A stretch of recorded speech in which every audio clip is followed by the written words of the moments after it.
The market has completely changed, beginning of this year. In fact, we released a new data this morning. I think it's in the media someplace, where it's showing that the pending contracts, the early indicator for closing activity, is down to 2010 levels on a monthly basis. I mean, first quarter was decent, so on the annual will be much better than that. But at least the latest monthly figure is the lowest in 2010. So market clearly has shifted. And the reasoning is very simple.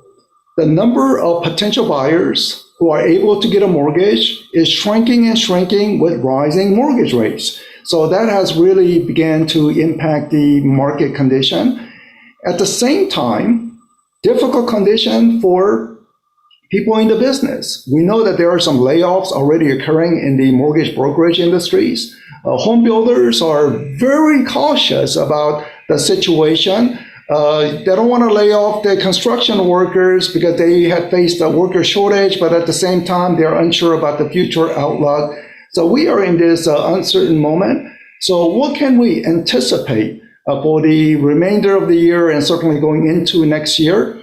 When will the market stabilize and go up? Because we know that housing market is a cyclical business. It goes up, it goes down. During the boom, 2020, 2021, we had 200,000 people joining the Realtor membership because people thought, well, I want to join. But as you all know, it is a super competitive market out there, even in a good market. I know when I speak with realtors, they say, well, I know it's cyclical, but I do quite well even in a down market. So there are some individuals who always perform well. It's all about having the right business plan, serving your clients' long-term interests so you can get that referral recommendation constantly. So very important. All this discussion I can lay out better with the PowerPoint slide. So let me put that onto the screen and go from there. So again, I want to thank Jeremiah for inviting me to participate in this event. So hold 1 second as I put that onto the screen. All right, so we have it there. And let's move it along. So let's first look at the mortgage rate chart. Going back. This data is from 1990, just to show you more longer term perspective. I know many realtors have only started their business in the past 5 years, but this shows the long-term trend of mortgage rate from 1990, when it was 10% average mortgage rate.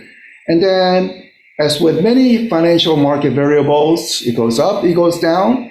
But if you notice, the trend overall has been downward sloping, meaning that it's down, down, down until this year. This year is sharply shooting higher. So what is the reasoning for steadily declining mortgage rate right up to this year? And the answer is simple. Inflation was a non-factor or diminishing factor.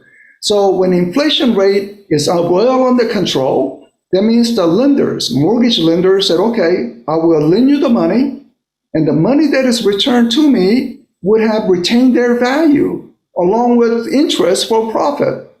So the mortgage lender feel very comfortable lending at low interest rate when inflation is not a factor. But today, as you know, you go to grocery store, frustrating. You go to gas station, maddening. So high inflation is disrupting our daily habits, but it's also impacting the mortgage lender. Mortgage lenders are lending the money, and the money they are receiving back has lost value. So in this environment, only way to compensate for this rising inflation is to charge higher interest rate to compensate for the loss in value when the money is returned. The actual mechanism is, of course, the Federal Reserve raising interest rate to contain inflation. There's the mortgage-backed securities market, buying, selling, all that part. So end result is today we have high inflation and high mortgage rates. So when will the mortgage rate decline again? It will be when inflation is well under control. If inflation continues to be out of control, mortgage rate will either linger at this level or it will be even higher condition. I put that 3 red bar to indicate something called resistance point. It's a technical terminology that Wall Street players use. If you buy stocks and bonds or say oil futures and things like this, people just look at the chart and they try to assess whether it's hitting the resistance or breaking out of the resistance. So at times, just through momentum among Wall Street traders, it could be massive buying simultaneously or massive selling simultaneously, leading to a certain situation. So that 3 red bar, I put it as resistance point, and you can view it almost like a wall. It hits the wall and generally it retreats. So if you look at the lower bar, which is more recent, that lower bar, the mortgage rate is essentially about 5% or 4.8%. So in the past, it hit the wall, it retreated, hit the wall again, it retreated. But this year, it just went to the resistance point and as if it didn't exist, it just punctured right through it.